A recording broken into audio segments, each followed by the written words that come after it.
Sadhguru Nath Maharaj Ki Jai, and welcome to Jagadambe Reads the Holy Books of India, Ramayana236. As you may remember, Rama was behind a tree, watching. Perhaps he was thinking of the stigma which would cling to his name because of the act he was planning. He fixed the arrow to the bowstring.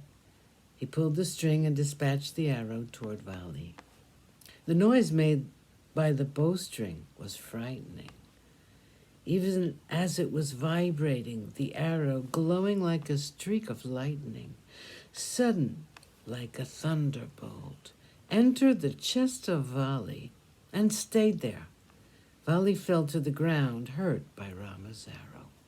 He fell like the Indradhanus on Purnima Day in the month of Ashvayuja, when it is pulled to the ground after the festival of Indra. 7. Vali's censure. With a single arrow, Rama had hurt Vali, and he was on the ground, and he looked like a fallen god. The moment he fell, the kingdom was as forlorn and helpless as the night sky without the moon. He was not looking fatigued, nor was there any sign of death in him. His splendor had not faded. His golden garland was brilliant, and he was looking glorious with this gift of Indra. He was as beautiful as he was before the fight, and the garland made him look like the sunset cloud with an edge of gold. So he lay on the ground.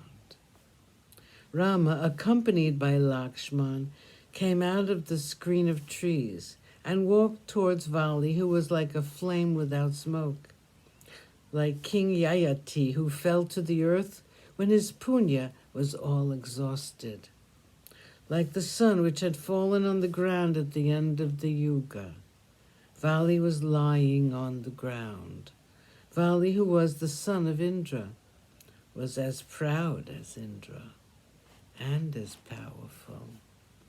Rama approached him, and with him went Lakshman. Vali had regained consciousness, and he looked at the approaching figure of the two brothers. He waited for them to come near. Rama stood there, one hand loosely clasping the bow and the other unstringing it. Vali said, "I was fighting with my brother.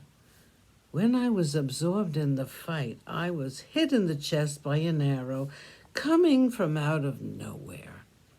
Tell me, how does it benefit you to fight with an opponent who did not offer you any fight? I had no quarrel with you, and yet, hiding behind the trees, you've killed me. To what purpose? What did you gain by it? You're the son of an emperor, born in a noble family. You are said to have great, good, and noble qualities. They say you're valiant, generous, righteous. I've heard the praises of you. You are indeed a famous personage. You are said to be compassionate, and you're the home of kindliness and mercy. Your valor is not of this world. You are well acquainted with the rules of conduct, and you are said to have observed all the rules of Dharma all these years. A king should be afraid of committing sinful acts, and he should have the senses under control. He should have patience and manliness. Truthfulness and valor should be his ornaments. He should punish only those who have offended him. When Sugriva called me the second time, Tara warned me about you, and I laughed at her fears, since I had great faith in your noble birth and your great qualities.